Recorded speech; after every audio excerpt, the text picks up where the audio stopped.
In 2005, a Hong Kong conglomerate called Techtronic Industries quietly completed a cash acquisition of Milwaukee Tool for $626.6 million. The same company behind Ryobi, Hoover, and Dirt Devil. Most American tradespeople who reach for that red logo every morning have no idea. Now, 2,209 import records and a federal customs investigation suggest there is far more the branding was designed to conceal. For decades, the Milwaukee Tool brand has stood as a symbol of American grit, red, bold, and trusted by tradespeople from coast to coast. But beneath the surface, the story takes a sharp turn. In August 2004, a press release announced that Milwaukee Electric Tool Corporation was being sold, not to a domestic rival, but to Techtronic Industries, known as TTY, a Hong Kong-based conglomerate trading under ticker 00669.HK on the Hong Kong Stock Exchange. The deal, valued at $626.6 million in cash, was finalized in early 2005, quietly shifting the entire Milwaukee operation under foreign control. This was not just a minor transaction.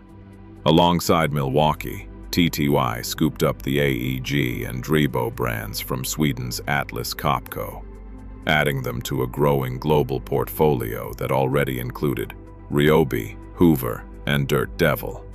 The parent company's headquarters sits on the 29th floor of the Kowloon Commerce Center in Hong Kong, not in Wisconsin or anywhere else in the United States. TTI remains publicly traded, with the Pudwill family as its largest shareholder, and its annual reports and legal filings confirm Milwaukee Tool's status as a wholly owned subsidiary. Yet, in the aisles of hardware stores and on job sites across America, the Milwaukee brand still projects a distinctly American image. The red logo, the familiar packaging, and the U.S. marketing campaigns offer no hint that profits flow to a foreign parent. Instead, Milwaukee sits at the heart of a vast multinational empire, one that controls some of the world's most recognized tool and appliance brands, all managed from Hong Kong. This reality stands in stark contrast to the perception held by millions of American buyers, raising questions about what it truly means for a tool to be American. Trade group analysts began to scrutinize Milwaukee Tool's import patterns after a surge of shipments raised new questions about tariff exposure. A comprehensive review by the Trade Alliance to Promote Prosperity, using 2,209 publicly available import records, revealed that 91% of the declared value entered the United States without triggering Section 301 tariffs. Yet about 7%, roughly $30.5 million worth, came from a TTI-registered entity in Taiwan. According to Exeger's supply chain data, TTI has no manufacturing operations in Taiwan, a detail that caught the attention of compliance experts. For shipments of Chinese-made goods, routing through a third country like Taiwan can obscure the true origin and avoid the 25% tariff. The Trade Alliance to Promote Prosperity called the records a red flag. The analysts said that when you see a company with no physical footprint in Taiwan declaring millions in Taiwan origin goods, you have to ask why. The concern deepened when the data showed that shipments from Vietnam to the United States nearly doubled those from China, despite similar factory counts. Patterns like these have become familiar to Customs and Border Protection, which tracks transshipment schemes designed to sidestep tariffs. In December 2024, Customs and Border Protection launched a formal investigation into Milwaukee Tool's import activity, prompted by a tip from the Trade Alliance to Promote Prosperity.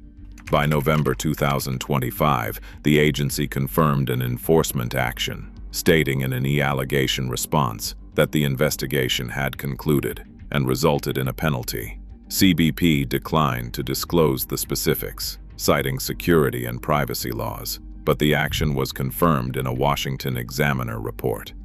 Milwaukee Tool's public relations team denied any knowledge of enforcement, but the official record shows a closed investigation and a regulatory consequence, a rare and concrete outcome in the world of global supply chains.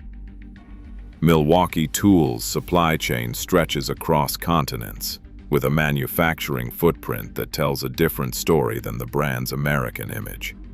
According to a 2025 buyer analysis, about 45% of Milwaukee's tools are made in China, another 27% come from Vietnam, and roughly 19% originate in Germany.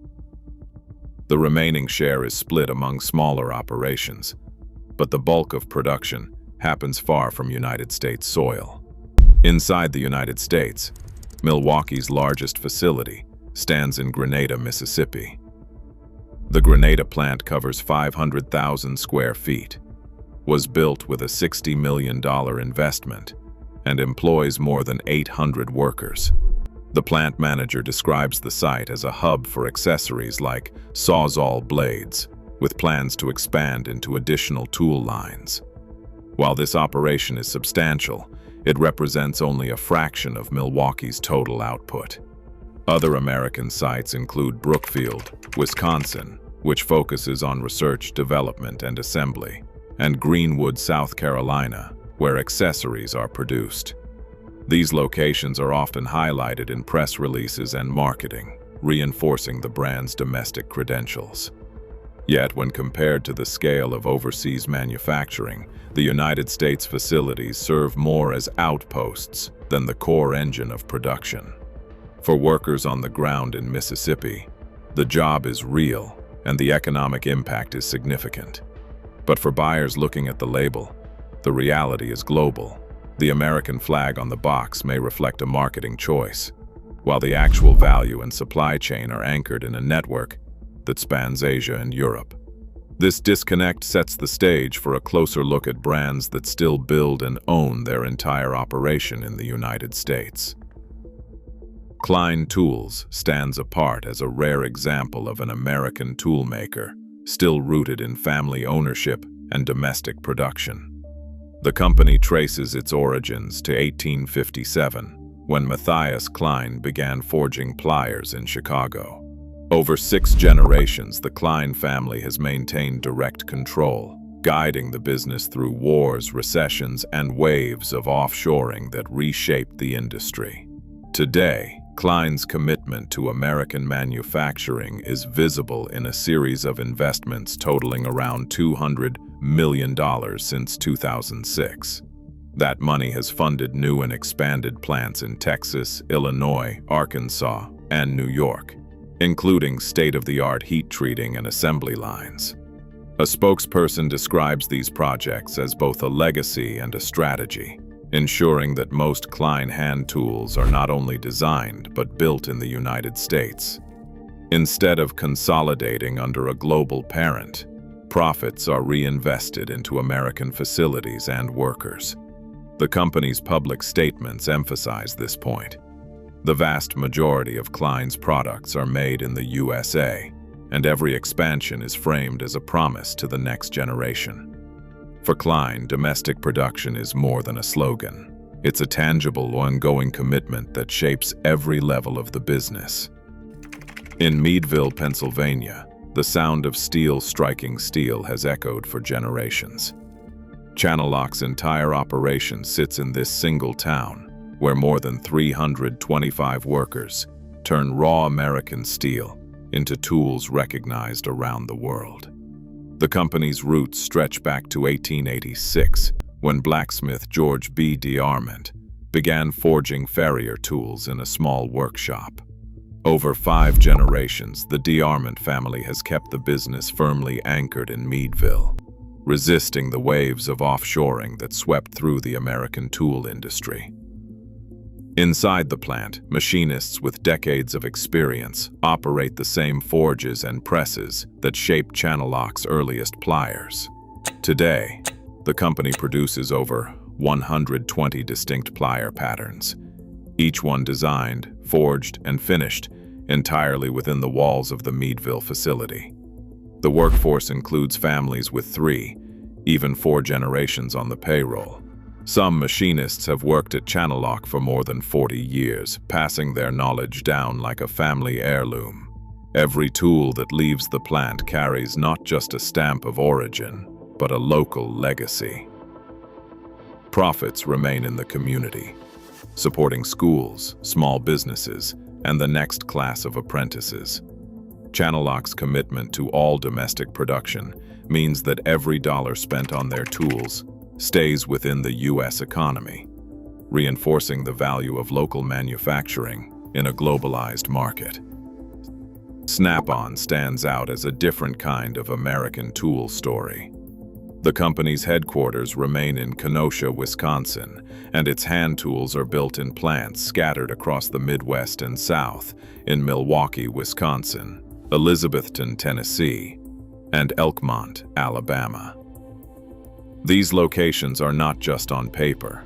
The Elizabethton plant, for example, received a $44 million expansion in 2024, adding new forging lines and nearly 50,000 square feet of space. Snap-on's annual filings confirm that it is an independent, publicly traded company with no foreign parent, governed by a board elected by U.S. shareholders. For many buyers, the Snap-on truck is more than a rolling store. It's a weekly checkpoint for contractors and technicians, a place where tools get repaired, stories get swapped, and brand trust is built face to face. A small contractor in Tennessee describes the appeal. You know where your money's going. You know who made your wrench. Surveys reveal just how much this matters. 70% of Americans say they prefer to buy tools made in the USA, and most are willing to pay a premium for that assurance. But the rules are strict. The Federal Trade Commission allows an unqualified "Made in USA" label only if a product is all or virtually all made domestically.